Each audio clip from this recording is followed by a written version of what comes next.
Speaking in Malaysia. Malaysians fighting alongside Islamist militants in Syria appear in a YouTube video.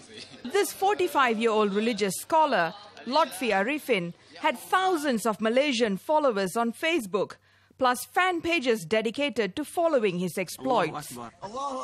It was on Facebook that people first learned he had been killed in combat. In Iraq, another Malaysian blew himself up, killing 25 policemen.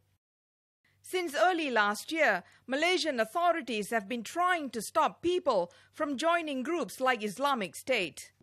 Police Counter-Terrorism Unit Deputy Director Ayub Khan says he's worried about more than the harm they can cause in Syria and Iraq.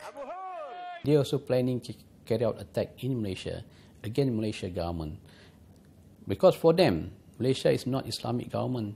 It's okay to topple the Malaysia through armed struggle. So that's the main objective. The same objective that what has been preached by this Islamic State. Earlier this year, Malaysian police arrested several people intending to join up with Islamic State militants and who had also talked about attacking targets like nightclubs in Malaysia. Last week, they nabbed another 3 people as they prepared to head to Syria. Jufitri Johar of the Muslim Youth Movement of Malaysia says his group is trying to help convince young Muslims not to join the so-called jihad. We stress that this is not your priority. Your priority, if you want to help them, you should join the humanitarian mission, sending foods, aids, release the pain suffered by the refugees, by the internally displaced people. That is your priority. Jufitri says young Muslims here are attracted by the name and concept of Islamic State.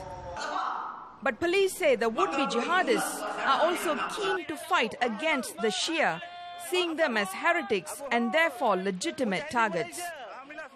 Malaysian political scientist Chandra Muzaffar says authorities in the Sunni Muslim country share the blame for fueling such sectarian thinking.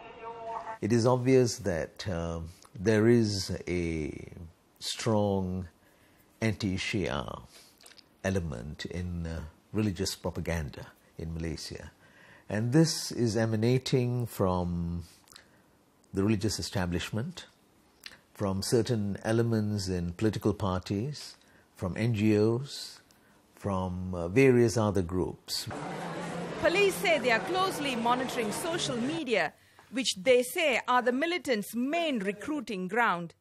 Aside from trying to stop Malaysians from linking up with groups like Islamic State, police say that if any of them return, they will be arrested immediately. Mahi Ramakrishnan for VOA News, Kuala Lumpur. Or speak anything about Syria, about... Welcome to Jihad in Syria. I hope...